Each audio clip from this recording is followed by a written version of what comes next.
Hi, so I'm Phil. I guess before I do anything, I'm going to start by giving you guys a quiz. So I'm going to give you guys a question. I'm going to show you 2 photos, and I just want you to shout out 1 or 2 when I prompt you.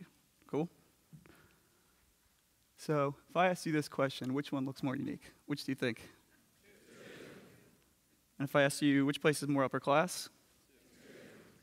2. Or how about safety? 1. So people have these impressions of what makes things safe, unique, or upper class, but they might not know what goes into actually making those determinations. So for instance, the picture on the right, is it the graffiti? You know, if a mayor goes around and removes the graffiti, are people going to feel safe there? That's kind of what we wanted to study. So what we did is we repeated this experiment over 500-something thousand times on the internet.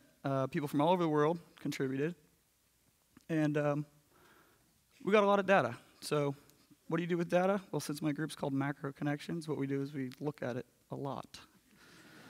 And to give you an idea of how many people that is, this is 20,000 people approximately. Each one of these people must have given us 30 votes to get our amount of data.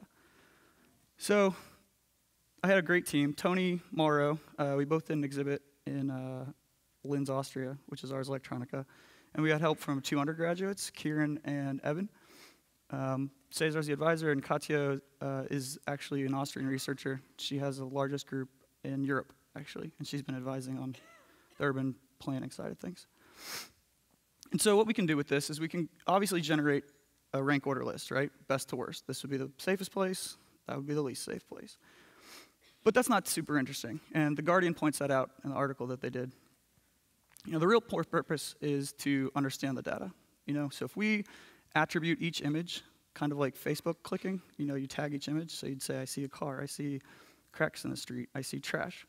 And then you compare that list of attributes for each location with the rank order list that you generated earlier, you can kind of begin to see which attributes correlate with which feelings. So here's another quiz, all right? I'm gonna go back and forth between these 2. Do you feel safer here or here? So this is what we can do. We can take images, we can Photoshop them, put them back in, and see how the ranking changes. This was actually the reason we got a cease and desist from Google. I spent a few days reprogramming the site, so now it's like within their terms of service, which is good. But just removing the trash in this location gives you a 34% increase in feeling of safety. But we can answer more complex questions too. Since we randomly pulled all these images from Google anyway, they're facing random directions, and we wondered if looking one direction actually matters, or if you look the other way, will the rankings change? Turns out they don't really. And so you can also predict other things like distance. How far can you walk in any direction before your feeling of safety will degrade? So this is for Boston, and it turns out you can walk about 2 kilometers before things drastically change. And this is actually what's fun. Because we ask these questions for multiple attributes, like upper class, safety, and unique, and you could ask these for any question, you could do this for any city that has Streetview, you know, you can select areas that look safe but aren't upper class, and it'll pull out an image and a location. You can do the same thing for something that looks unique but is not safe. You could do the same thing for safety but not unique.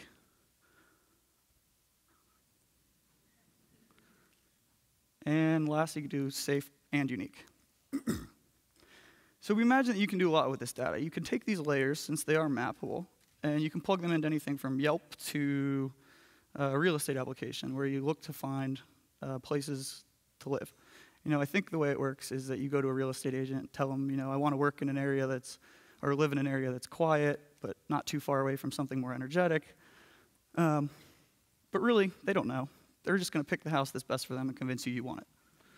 So with this, it's kind of bringing a little bit more participation on the public side into things. You can use this for government. You know, you can imagine a mayor using this tool to sample its population, figure out what's wrong in the city, or at least get their opinion so he can incorporate that into their decision-making process. But I'm going to leave it with this. This is a quote from a Fast Company article. It says, you might suspect that graffiti contributes to a sense of danger and endless cherry trees to a sense of affluence, but we don't know with empirical authority. In this sense, policy guiding urban design is at best educated guesswork and at worst flat wrong. So we're trying to bring a little bit more data into this process, make things a little bit more democratic, less expert-based. And we'd like to hear what you have to say. 5 minutes is a little too short to cover everything. I'm sure a lot of people have things to say on both sides of the table. So I have a table set up outside. I know you all have to go. My time's up. But I'll have some visualizations we did for this out. Come by, talk to me, ask me any questions you want. And then, of course, we did put up new cities. So we have 50 cities now on the website. You can go there, vote, cast your vote, tell us what you think. And then ignore the text at the bottom. I spent the time making it work with Google's terms of service and haven't had time to write new text for this event. Thanks.